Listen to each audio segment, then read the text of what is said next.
World cup से पहले अच्छी खबर, पीसीबी और कौमी खिलाड़ियों के दरमियान सेंट्रल कॉन्ट्रैक्ट का मामला तय पा गया। अब ए कैटेगरी क्रिकेटर्स 45 लाख जबकि बी कैटेगरी क्रिकेटर्स 30 लाख रुपए महाना हासिल करेंगे। गुज़िश्ता रोज बोर्ड ने अहम मीटिंग में ये हतमी फैसला किया कि खिलाड़ियों के मुतालिबात के मुताबिक अब उन्हें ऑस्ट्रेलिया और भारत की तरह आमदनी में हिस्सा दिया जाएगा। तारीख में पहली मर्तबा अब बोर्ड की कई अरब रुपए की आमदनी में से 3% हिस्सा क्रिकेटर्स को दिया जाएगा, जो करोड़ों रुपए होगी।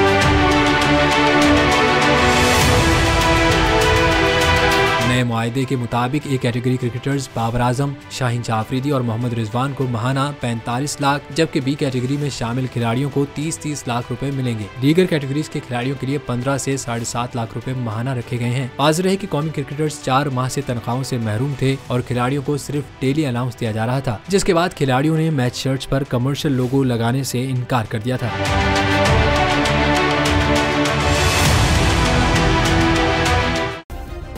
सब्सक्राइब करें और बेल दबाएं ताकि कोई खबर रह न जाए।